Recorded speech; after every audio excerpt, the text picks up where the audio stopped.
I'm here on another issue, which I wanted to share with you. In the last 3 days, the armed forces of Ukraine carried out a number of attacks against the Zaporizhzhia nuclear power plant.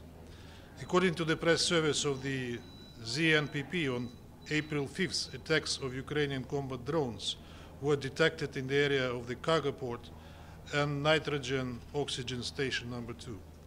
On April 7, even more grave incidents occurred. At 11:38 local time, a Kamikaze drone hit the area of the canteen on the territory of ZNPP. As a result, 3 persons were injured, one of them heavily, and a truck unloading the food was damaged.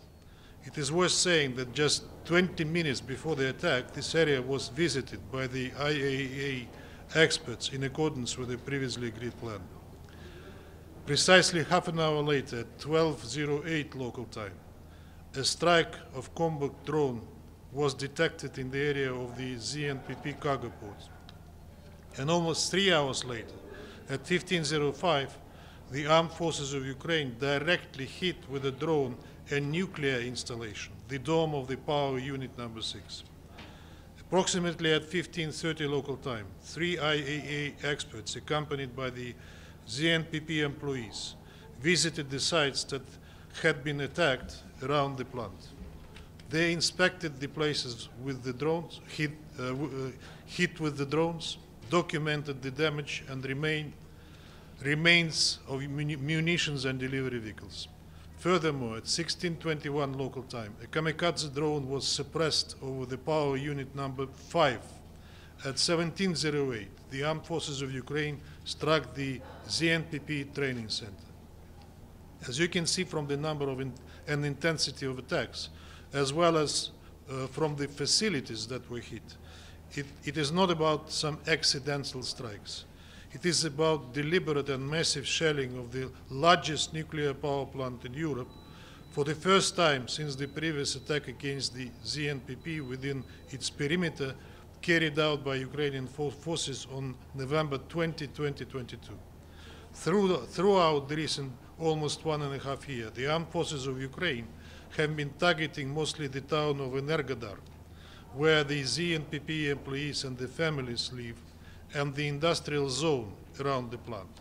This time, they returned to the tactics of striking the plant itself. Apart from directly violating the 7 indispensable pillars for ensuring nuclear safety and security during the armed conflict, as well as the 5 principles to ensure nuclear safety and security at the ZNPP formulated by the IAEA Director General Rafael Grossi, the events that occurred this weekend demonstrate that the Ukrainian forces just neglect the considerations of common sense, as well as health and security of their people and the peoples of other states. Even a possibility of nuclear catastrophe is not a no-go sign for them. We are almost wondering how the Western states feel their proxies undertaking such dangerous provocations that can have grave consequences for them as well as for the entire world. We have already seen in the media yet another ridiculous claims about the Russian Federation sharing its own nuclear plant. Its absurdity, their absurdity, do not withstand any scrutiny or common sense. The reality is that our competent authorities are doing everything possible to ensure safety of the plant, of its employees, and of the IAEA experts located there. However, there is no single nuclear power plant in the world that is designed to withstand a full-scale armed attack. Against this backdrop, we urge the international community to condemn these irresponsible and gravely dangerous actions of the Kyiv regime. Its Western sponsors, instead of covering up its crimes and supplying it with more weapons and ammunition, should bear responsibility for the reckless actions by Ukrainian political and military authorities and for the aimed at compromising nuclear safety and security of the global scale. I thank you. Ambassador, are you going to call an emergency Security Council meeting on this? And as you mentioned, your people are in the plant, so do you have drone debris that you can present as evidence that it was Ukraine, in fact?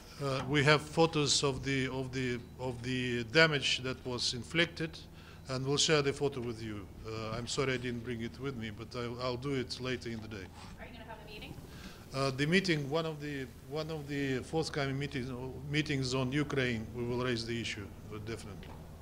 Thank you very much. And then on Palestine, could we ask you on the membership, could you tell us a bit about what happened at the meeting this morning, what you expect the rest of the day? Could you kind of lay out the process a little bit to us? As our president just said now, that we have a formal meeting at 12 o'clock referring the issue to the admission committee that in fact has already reviewed and scrutinized the case back in 2011. But the decision was taken. It was not opposed by council members, although not every one of them, including us, were happy about the decision, because we think the issue has been already discussed. It does need another discussion of it. But the formal meeting will take place at 3 o'clock.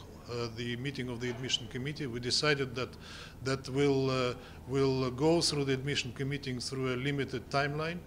Besides, the sponsors of the potential resolution to adopt Palestine as a full member of the United Nations can present their draft at any moment, committee or no committee. Thank you very much. I'm not... Это у нас открытая встреча, Дим. Сейчас у нас закрытая встреча. Да. Yeah, that's a formal open meeting which will refer the matter to the admission committee. When you say limited time, what is limited time? Limited time is within, say, days or a week or two, perhaps.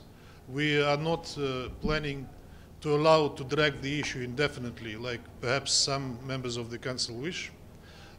In any case, the decision when to present the draft belongs to the holders, to the pen holders of the draft. Thank you. Ambassador, just now the Israeli ambassador rejected the idea of the admission of the Israel of Palestine as the.